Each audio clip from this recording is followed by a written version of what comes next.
కార్తీక పురాణము. వశిష్ఠుడు జనక మహారాజుకు కార్తీక పురాణాన్ని ఇలా వివరిస్తున్నాడు. 8వ అధ్యాయము. శ్రీ హరినామ స్మరణ ధన్యోపాయం. వశిష్ఠుడు చెప్పిందంతా విని జనక మహారాజు ఇలా పలికాడు. మహానుభావా, తమరు చెప్పిన దాన ధర్మాలంటినీ శ్రద్ధగా విన్నాను. అందు ధర్మం బహు సూక్ష్మమని, పుణ్యం సులభంగా కలుగునని, అది నదీ స్నానం, దీపదానం, ఫలదానం, అన్నదానం, వస్త్రదానం వల్ల కలుగునని చెప్పారు. ఇలాంటి స్వల్ప ధర్మాల చేతనే మోక్షం లభిస్తూ ఉండగా వేదోక్తంగా యజ్ఞయాగాదులు చేసినా కానీ పాపాలు పోవని మీ వంటి మునిశ్రేష్ఠులే చెప్తూ ఉంటారు కదా. మరి తమరు ఇది సూక్ష్మంలో మోక్షంగా కనబరిచినందుకు నాకు అమిత ఆశ్చర్యం కలుగుతున్నది. దుర్మార్గులు కొందరు సదాచారాలను పాటించక వర్ణ సంకరులై రౌరవాది నరక హేతువులకు మహాపాపాలు చేస్తూ ఇంత తేలికగా మోక్షం పొందడం వజ్రపు కొండను గోటితో పెకిలించడం వంటిది.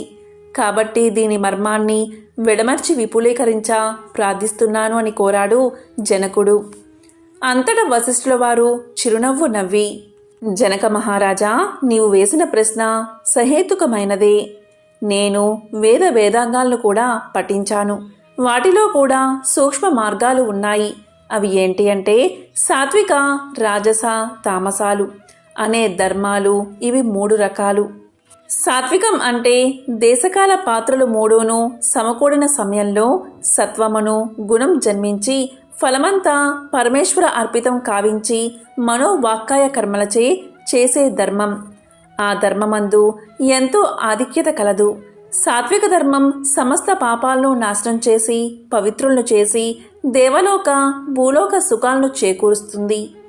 ఉదాహరణగా తామ్రపర్ణి నది సముద్రమున కలిసే తావునందు స్వాతి కార్తెలో ముత్యపు చిప్పలో వర్ష బిందువు పడి దగదగా మెరిసి ముత్యమగు విధంగా సాత్వికత వహించి సాత్విక ధర్మం ఆచరించు గంగా, యమున, గోదావరి, కృష్ణానదుల పుష్కరాలు మొదలైన పుణ్యకాలమందు దేవాలయమందు వేదాలు పఠించి సదాచారుడై కుటుంబకుడైన బ్రాహ్మణుడుకు ఎంత స్వల్ప దానం చేసినా లేక ఆ నదీ తీరమందున్న దేవాలయంలో జప తపాదులు చేసినా విశేష ఫలం పొందగలరు.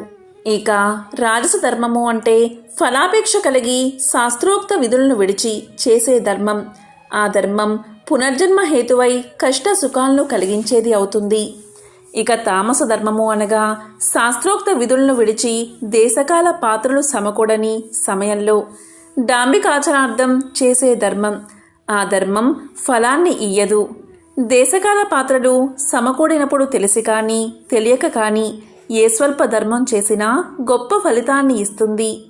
అనగా పెద్ద కట్టెల గుట్ట చిన్న అగ్నికరంతో భస్మమగునట్లు శ్రీమన్నారాయణుడి నామం తెలిసి కానీ తెలియక కానీ ఉచ్చరించిన వారి సకల పాపాలు పోయి ముక్తిని పొందుతారు. దానికి సంబంధించిన ఒక కథ ఉంది. దాన్ని నేను నీకు చెప్తాను, శ్రద్ధగా విను అంటూ వశిష్ఠుడు ఇలా చెప్పడం మొదలుపెట్టాడు. అదే అజామీరుని కథ. పూర్వకాలంలో కన్యాకుబ్జం అనే నగరంలో 4 వేదాలు చదివిన ఒక విప్రుడు ఉండేవాడు.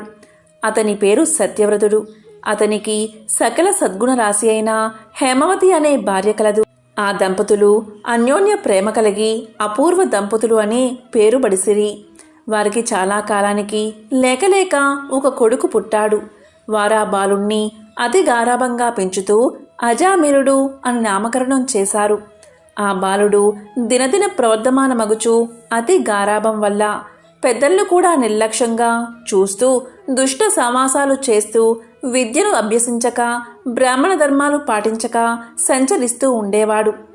ఈ విధంగా ఉండగా కొంతకాలానికి యవ్వనం రాగా కామాంధుడై మంచి చెడ్డలు మరచి యజ్ఞోపవీతాన్ని తెంచి మద్యం సేవిస్తూ ఒక ఎరుకల జాతి స్త్రీని వలచి నిరంతరం ఆమెతోనే కామక్రీడల్లో తేలియాడుతూ ఇంటికి రాకుండా తల్లి తండ్రుల్ని మరచి ఆమె ఇంటనే భోజనం చేస్తూ కాలం గడుపుతూ ఉన్నాడు.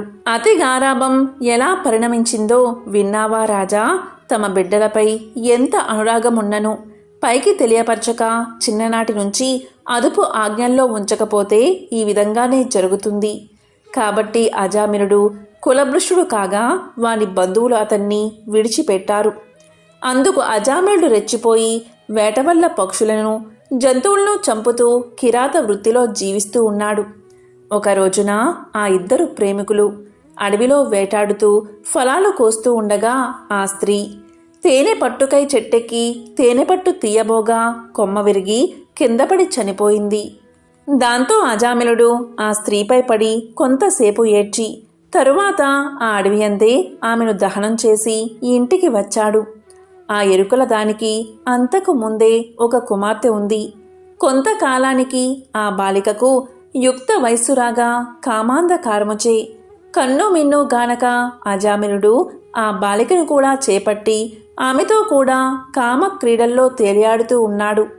వారికి ఇద్దరు కొడుకులు కూడా కలిగారు. ఈ ఇద్దరు పురిటిలోనే చనిపోయారు.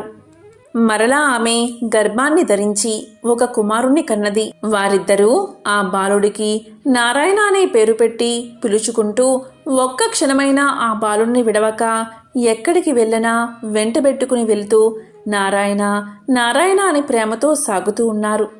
కానీ నారాయణి స్మరించిన ఎడల తన పాపాలు నశిస్తాయని, మోక్షం పొందవచ్చని అతనికి ఏమాత్రం తెలియదు.